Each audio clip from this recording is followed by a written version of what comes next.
Welcome back, everyone, to a new way to museum here at the Sternberg Museum with today's host, me, Dr. Reese Barrick. And today we're going to be talking about the coolest of all rocks and all of the cool things that this rock represents and tells us about the world. And you're thinking, that is the most nondescript, boring rock I have ever seen in my life. It kind of is, but it's not. It's really awesome. It is a chalk rock from the western interior seaway of Kansas. And chalks were really abundant in the Cretaceous, not just in Kansas, but all over the world. During the Cretaceous, it was really, really warm, one of the warmest periods in Earth history, and the sea levels rose by some 600 feet or more. And so a lot of the low areas on the Earth were covered by shallow oceans. And those shallow oceans that were far enough away from the coastlines produced a whole bunch of chalks. Well, what makes them so cool? Well, chalks are rocks that are made up of these amazingly abundant little protists called Coccolithophores. And Coccolithophores are cool little single-celled protists that are photosynthetic. So they act a little more like plants. They're the primary productivity of these shallow oceans. And so each of these little shells in a Coccolithophore is called a coccolith. And these little protists were the main food source for almost everything in the oceans. So they were reproducing like crazy, and they were being eaten just as rapidly. What's amazing is that you could have about 4 million of these things in order to cover up a quarter. So they're really, really tiny.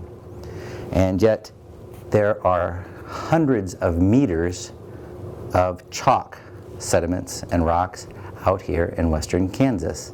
That meant there were a whole lot of these Coccolithophores that were able to fall down and settle down to the bottom of the ocean and create the chalks that we find out today.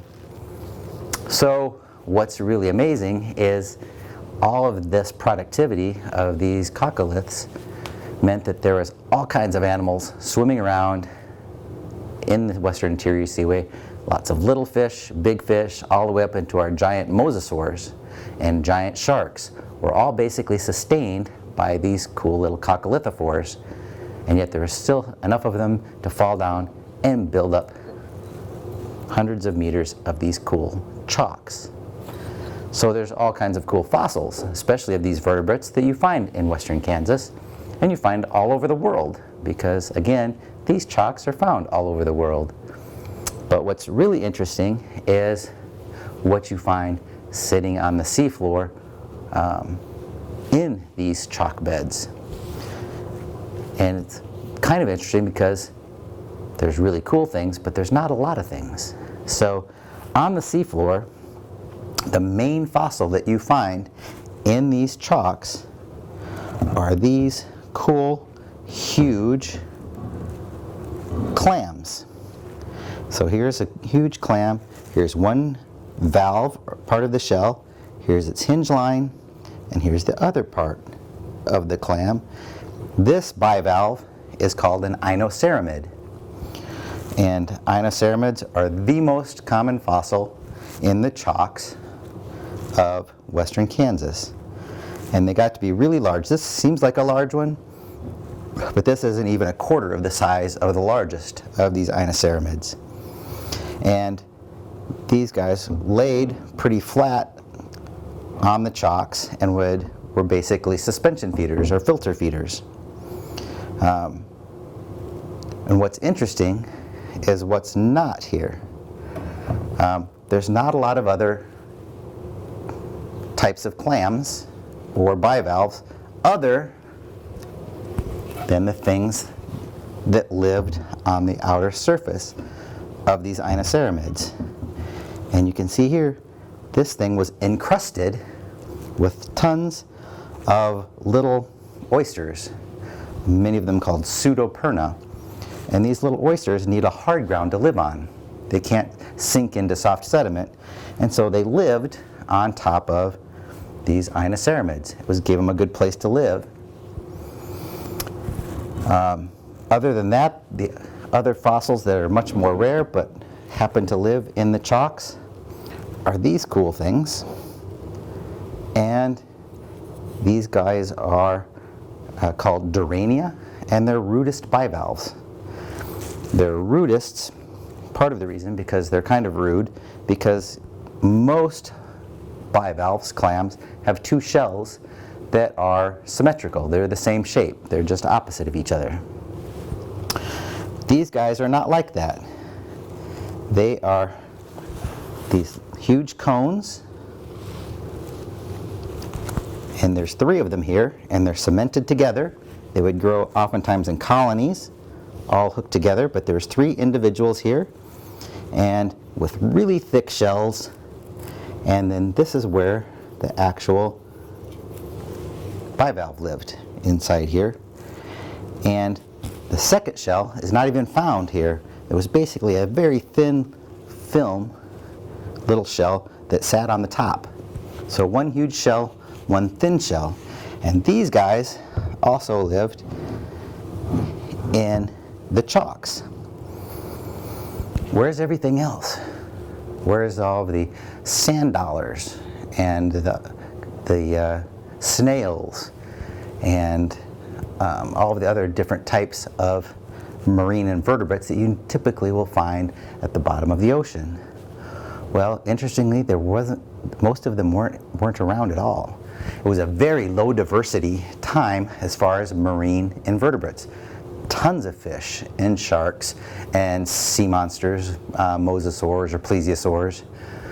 There were a few cephalopods like ammonites, and there were a few sort of squid type animals, and maybe even some octopods, but not much for things that lived on the bottom other than these huge things and whatever lived on top of them. So why is that? That's a really kind of a weird thing. Well, a couple of things that probably went into that. One is these chalks, they didn't deposit very fast, only a few centimeters per 1,000 years, but they were kind of muddy. So the things that lived here were things that could sort of live in the mud, as opposed to sort of sand or relatively firm sediments. So these guys basically lived pretty flat, like a snowshoe. And in that way, they could sit and grow on the bottom and stay towards the surface, kind of like a snowshoe, and be able to survive. And then when they died or they were flipped over, things that could live on top of them would survive because they didn't get sunk in the mud, essentially. These guys, similarly, would grow together, and they would sink into the mud. Sometimes they'd be tipped a little bit, but as they kept growing, they might sink further in the mud, but they always kept the tops of these bivalves at the surface so they could still be able to filter feed from the very productive waters that were above the bottom. So they did well. Sometimes you would find these similar sorts of oysters that would live on the Durania. So that's about it. The other reason, besides the fact that it was probably pretty squishy mud, that there wasn't a lot of things living on the bottom of the ocean, is there's evidence now that the salinity changed quite a bit. And some animals can live in fresh water, can live in salt water, and some animals can only live when the salinity stays pretty constant. So echinoderms like sand dollars and things really don't do well unless the salinity stays pretty constant all the time. And there's quite a bit of evidence that the salinity changed quite a bit in the seaway from the really salty stuff coming from the south around Texas versus really more freshwater stuff that was coming from sort of Montana and all mixing in Kansas. So there was very little as far as benthic things living on the floor of invertebrates, while there was lots of food because of these coccoliths for things living in the water column. The other little bits of evidence that we have of other things come from trace fossils. So some shells have all kinds of little holes, which are basically little borings in them. And the borings in these shells either came from sponges, who also needed a hard ground to live in, so they would bore into these shells, or cirripeds. What's a cirriped? A cirriped is essentially a barnacle. Now, in the Western Interior Seaway, these are actually Cretaceous barnacles. To give you an idea of what a cirriped is, they're barnacles. But in the Cretaceous, they would just be little borings in shells, and that's the only evidence we have that there were any barnacles or cirripeds, is just the little bitty borings. So there were tiny little barnacles that were boring into a lot of the shells. And that's really the only evidence we have of other sorts of things living on the bottom.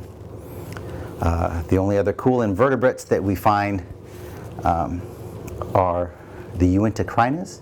Uintacrinids are crinoids, which can't live in water that changes salinity very much, but they don't live on the bottom like most crinoids. They were floating masses of them, and they would float in the water, and they floated up into Kansas, and then they'd have mass deaths. And there's only one or two levels where huge masses of Uintacrinids all died at the same time, probably because they hit changing salinities, and they sank to the bottom and were preserved, but they were not living at the bottom of the Cretaceous Ocean. So a really cool, fantastic, weird time where things at the bottom of the ocean was very low diversity, things swimming in the ocean, huge high diversity, and huge long food chains with all kinds of cool vertebrates. So a really weird, wonderful, cool time in the Cretaceous that chalks really cool rocks. Thank you for joining me again on A New Way to Museum. Have a great day. Thanks for joining us in A New Way to Museum with the Sternberg Museum of Natural History. If you enjoyed this video, like it and subscribe to our channel. Hit the bell for notifications when we release a new video. Support us on Patreon for early access and exclusive content. You can also follow us on all our social media. Links are found in the description. Thanks for watching, and follow your curiosity to new discoveries.